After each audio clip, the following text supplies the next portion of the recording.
Hola, ¿qué tal? Sean bienvenidas todas las personas de cada rincón de este planeta a un episodio más de Filosofía aplicada a la vida cotidiana. Mi nombre es Aralia Valdés y es un verdadero placer estar nuevamente con ustedes. Antes de iniciar, recuerden que este es un podcast autogestivo, es decir, no tenemos patrocinio ni financiamiento ni lucramos con él. Por lo que simplemente les recuerdo que pueden apoyar este proyecto realizando un donativo directamente en mi página web www.araliavaldez.com. Recuerden que Valdés se escribe con S. También pueden contratarme para darles cursos, talleres, capacitaciones, conferencias, consultas privadas, en fin. Ya saben que me pongo a su disposición para filosofar.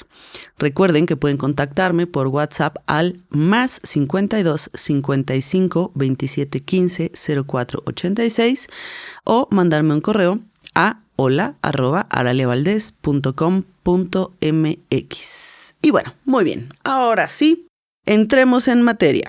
Recordemos que en el episodio anterior hablamos sobre la libertad. Vimos que la libertad no es hacer lo que se nos pegue la gana, sino que la libertad es algo siempre relativo, porque siempre dependemos de algo y siempre estamos condicionados por las circunstancias o incluso por nuestras propias creencias o pensamientos.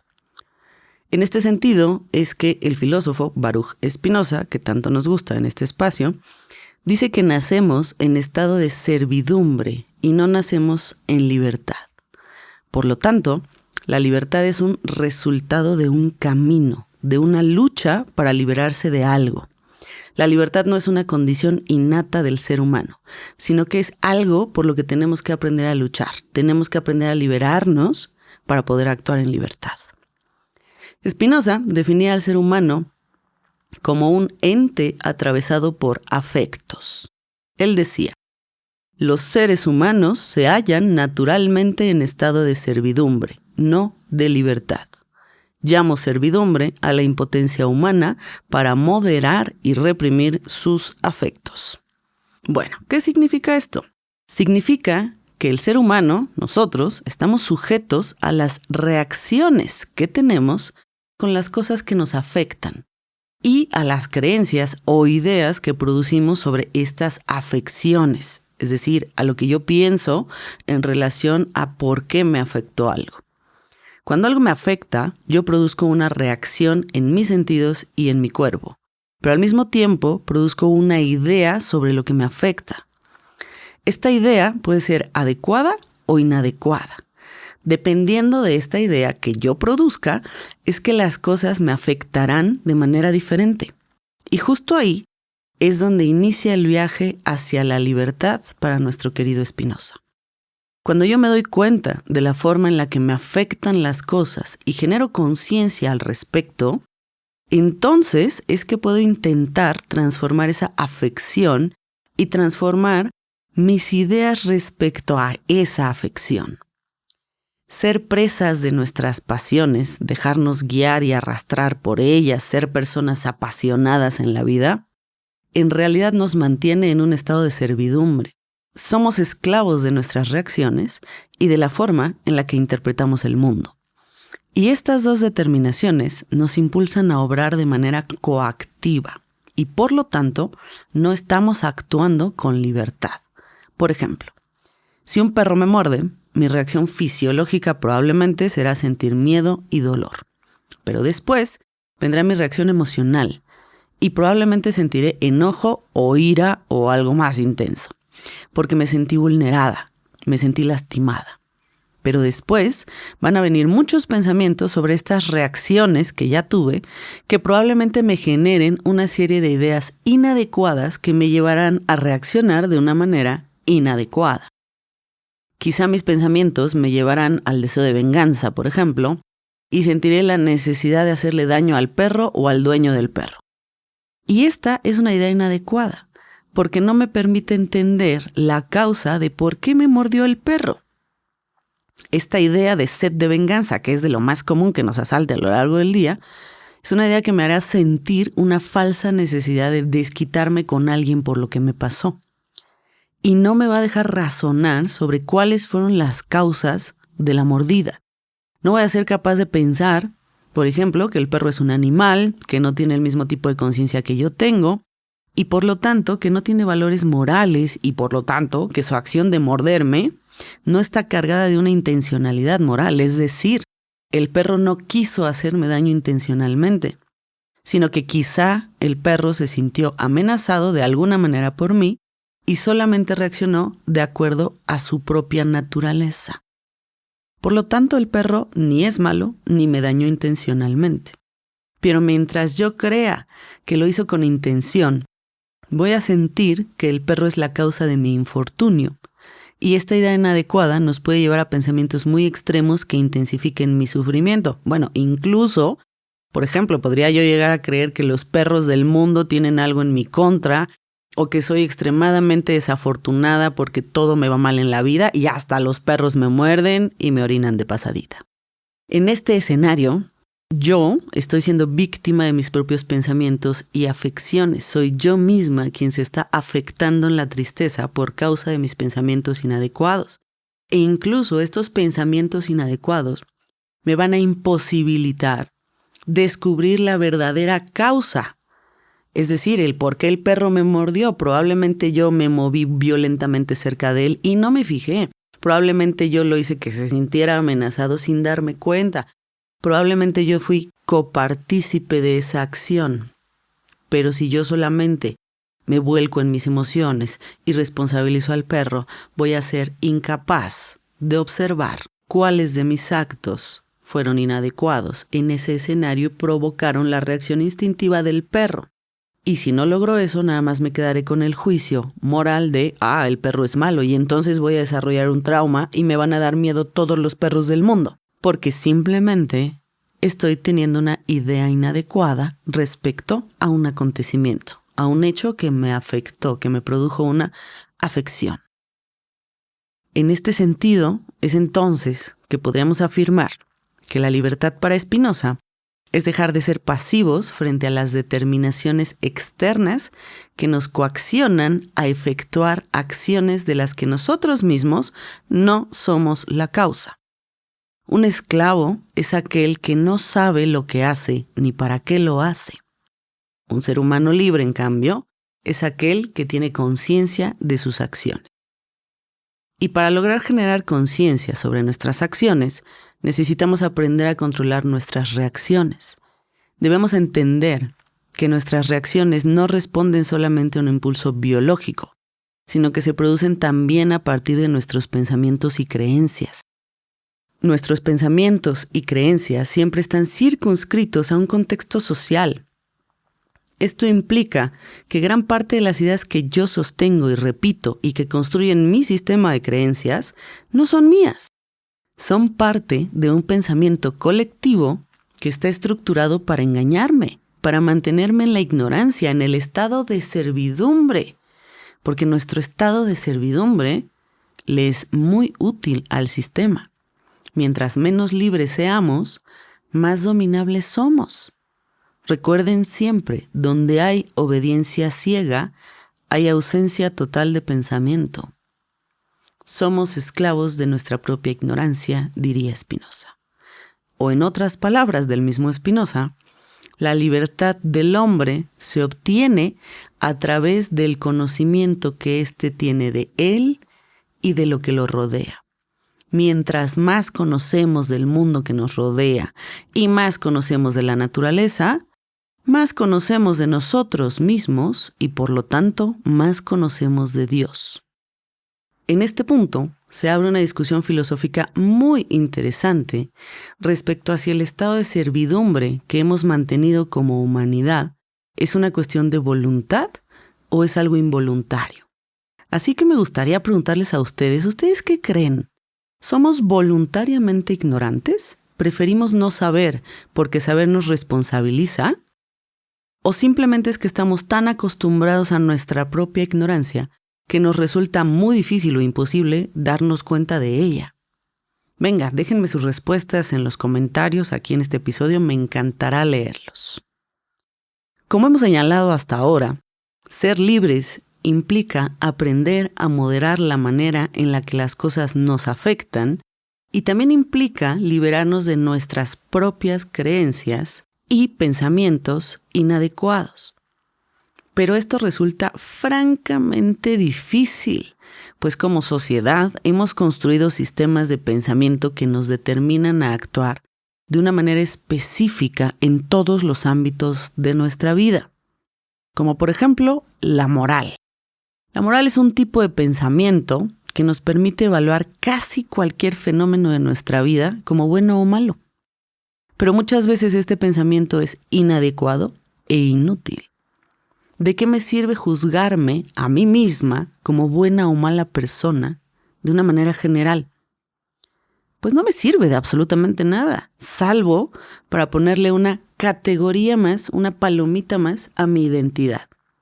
Y entonces voy por la vida diciendo, es que yo soy buena persona, eso me identifica, eso me hace ser. Que yo crea que soy buena o mala persona es algo que solamente me va a servir para engañarme a mí misma. Si yo creo que mis acciones serán buenas todo el tiempo y no dañarán a nadie porque soy buena persona, lo único que estoy haciendo es no ver la realidad.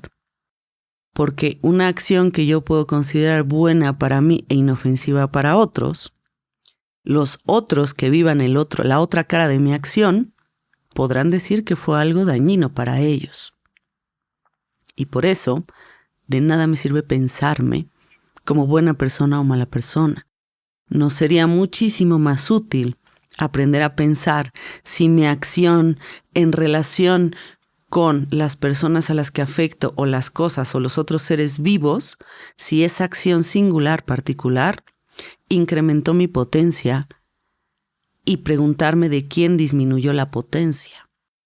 Porque ahí entonces tendría yo una deliberación ética mucho más útil que esta simple categoría identitaria de la moral en la que yo me digo y me autoengaño diciendo que soy buena y maravillosa persona. Cada una de mis acciones puede ser positiva para mí, pero puede ser muy negativa para otro ser vivo.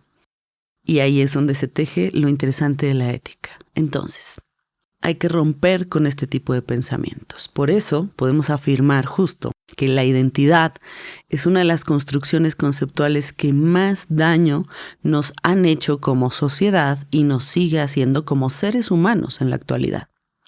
Nuestra identidad es uno de los elementos ante los cuales nos vemos esclavizados. Nos esclavizamos pero nosotros mismos. Es un vehículo para mantenernos en estado de servidumbre.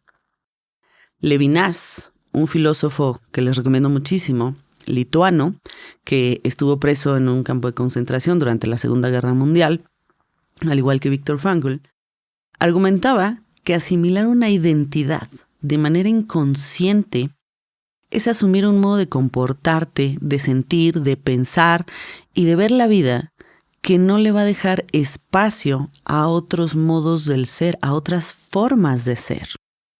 Esto quiere decir que la identidad te encierra, te limita, pero sobre todo te condiciona, pudiendo incluso llegar al extremo de la represión. Nos reprimimos, nos coartamos y nos limitamos con tal de corresponder con esa imagen mental idealizada llamada identidad que hemos construido sobre nosotros mismos. Y por lo tanto es que en este sentido Levinas afirma que la verdadera libertad es escaparse de uno mismo. Desde esa perspectiva, ser libre no es conocerte y tomar el control de ti solamente, sino de construirte, descubrirte y reconocerte en otros modos posibles de ser. Vamos a dar un ejemplo muy concreto. Si yo afirmo, por ejemplo, en mi ser, en mi categoría identitaria, la idea de que soy una persona introvertida, si algún día tengo la necesidad de expresar algo de forma pública, muy probablemente me reprima y yo misma no me permita hacerlo, porque realizar esa acción iría en contra de mi identidad y entonces supuestamente estaría actuando en contra de esa imagen que construí. Pero en realidad estaría actuando en contra de mi propio deseo, me reprimiría a mí misma y no me permitiría descubrirme como alguien capaz de alzar mi propia voz en público. Liberarnos de nuestra identidad no significa negar nuestra historia, nuestro contexto o nuestra naturaleza, sino que significa liberarnos de las creencias que hemos asumido de manera inconsciente sobre nosotros mismos y sobre el mundo que nos rodea, y cuestionar si nuestros modos de ser pueden cambiar, pueden variar dependiendo de las relaciones que nos afecten en este momento. Liberarnos de nuestra identidad también significa dejar de pensar en nosotros mismos de manera genérica y abstracta y aprender a pensarnos de manera singular, en cada encuentro, en cada acontecimiento, en cada afecto.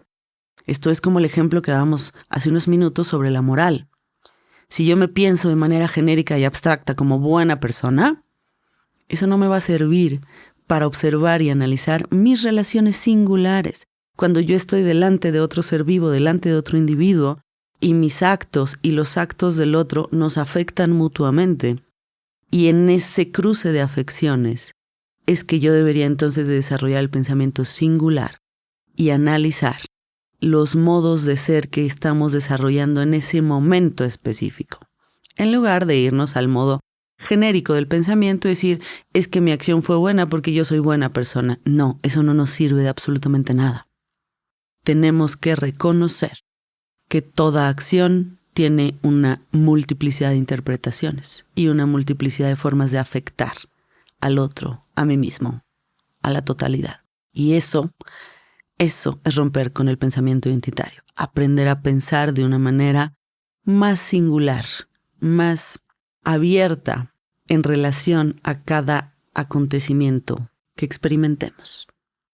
Liberarnos es dejar de pensar que el ser humano es solamente un cúmulo de determinaciones externas a él mismo. Liberarnos es dejar de pensar que estamos determinados por nuestra identidad. Liberarnos es liberarnos de nuestras propias creencias, liberarnos de nuestra ignorancia y liberarnos de las formas en las que sabemos y hemos aprendido a reaccionar y permitirnos la oportunidad de pensar que podemos aprender a reaccionar de una manera distinta. O como diría Viktor Frankl, el ser humano guarda siempre una libertad espiritual de la que no se da cuenta. Esa libertad, Viktor Frankl la reconoce como la capacidad de decidir la actitud personal con la que yo voy a enfrentar las circunstancias que estoy experimentando. Por ejemplo, yo puedo estar circunscrito a mis circunstancias, valga la redundancia. Supongamos que una persona viene y me apunta con una pistola en la cabeza. Yo estoy sujeta ante esas circunstancias. Estoy sujeta ante una pistola, ante la amenaza de muerte y ante las reacciones y procesos emocionales, irracionales o irracionales de la persona que yo tengo delante de mí. Pero ante esa circunstancia, yo tengo la libertad espiritual de decidir cómo voy a enfrentar esa situación. Si yo soy presa de mis reacciones y entonces solamente me invade el miedo, me paralizo y se me bloquea todo el cerebro y no pienso nada, estoy sujeto a mi reacción, no estoy actuando en libertad. Y no voy a hacer nada y solo me voy a quedar petrificada. En cambio, si yo puedo liberarme de esas reacciones y puedo hacer ejercicio de esta libertad de la que habla Viktor Frankl, de mi espíritu decidiendo cómo voy a abordar la situación, yo puedo tener miles de pensamientos distintos ante esa situación y puedo adoptar actitudes diferentes ante esa situación. Que eso no implica que no voy a seguir siendo víctima de mi ignorancia. Por ejemplo, a lo mejor yo quisiera hacer un movimiento súper rápido de autodefensa para quitarle la pistola y golpearlo y sentirme como héroe de película. Pero muy probablemente yo personalmente, yo no tengo esos conocimientos de mis movimientos corporales, de autodefensa. Yo no tengo dominada esa parte de mi cuerpo y entonces yo sé que mi ignorancia respecto a eso me complicaría realizar la acción y probablemente me va a salir mal porque sería la primera vez en mi vida que intentaría yo quitar la pistola a alguien y seguramente me voy a equivocar. No tengo ni la técnica, no tengo estrategias, no tengo recursos, no tengo movimientos. Tengo ignorancia al respecto. ahí yo estoy siendo sujeta de mi ignorancia. Estoy en estado de servidumbre ante ese fragmento de ignorancia, pero por otro lado, tengo esta libertad espiritual de decidir cómo abordar la situación. Vale, si yo no puedo, entonces, hacer una acción rápida, ¡pum!, inmediata, que le quite la pistola o le arrebate la pistola al otro y lo paralice o lo incapacite en un segundo, sí puedo decidir, a lo mejor, enfrentar la idea de mi muerte. ¿Y cómo la voy a enfrentar? Yo puedo decidir si en mi cabeza pasa la idea de, oh, por Dios, esta es la tragedia más grande de mi vida porque apenas estoy llegando a los 40 y me falta un montón de existencia por delante y entonces no he logrado lo que yo quiero y mi vida va a ser muy triste porque moriré en este momento insatisfecha e impotente.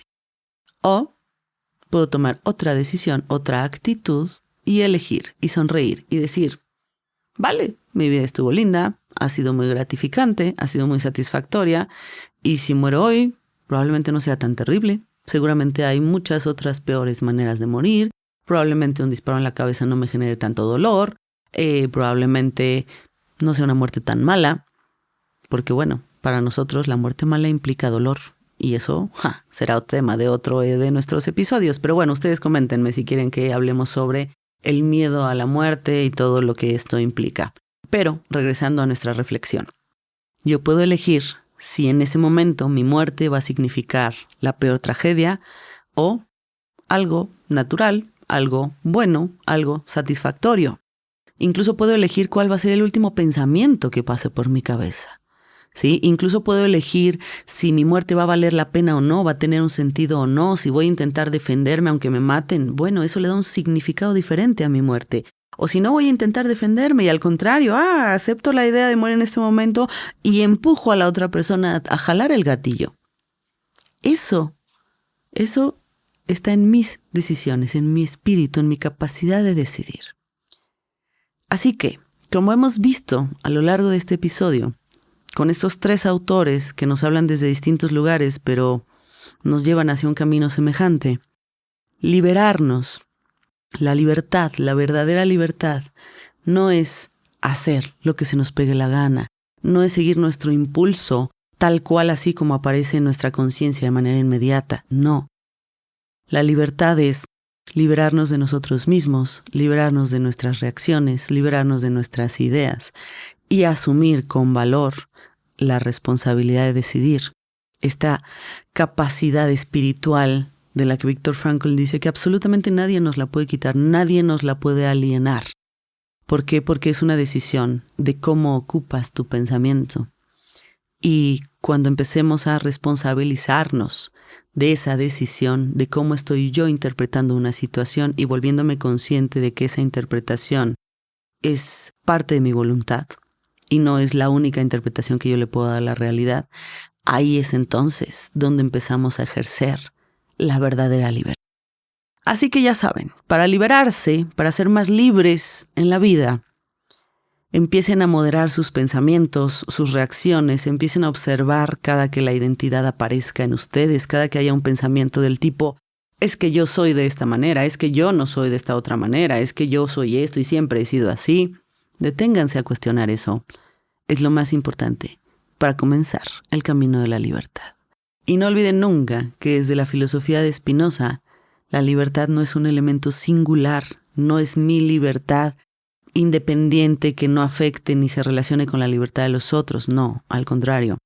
Hay que sacar esa fantasía de singularidad en la idea de libertad y empecemos a responsabilizarnos de la idea de que la libertad es algo siempre transpersonal, la libertad es algo que siempre se juega en relación a otro ser, a otro ente. Y en esa relación, donde nos involucramos más de un ser vivo, no puede ser una relación singular. Necesariamente tiene que ser una relación transindividual. Así que la libertad es un elemento transindividual porque está en juego con las singularidades de todos los entes que entran en esa acción, en ese hecho, en esa decisión, en esa determinación o en esa afección. Así que bueno, pues nada, ya tienen un camino para empezar a transitar por la libertad. Muchísimas gracias por haberme acompañado nuevamente el día de hoy.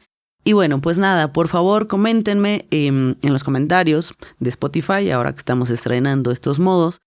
Coméntenme cuál es el tema que quieren que veamos. Les cuento que vamos a subir varios episodios juntos este cierre de año para que logremos terminar nuestra tercera temporada en diciembre y arranquemos en enero con la cuarta temporada y nuevos cambios y nuevas sorpresas. A ver qué nos inventamos en el camino. Así que bueno, pues nada, ya saben, mi nombre es Aralia Valdés. Ha sido un verdadero placer reflexionar el día de hoy con ustedes sobre la libertad. Escríbanme y cuéntenme de qué quieren que sean nuestros siguientes episodios. Hablen ahora o callen por un episodio nada más, porque me lo pueden volver a contar al siguiente. Bueno, listo. Muchísimas gracias por escucharme. Un verdadero placer. Les deseo un excelente día.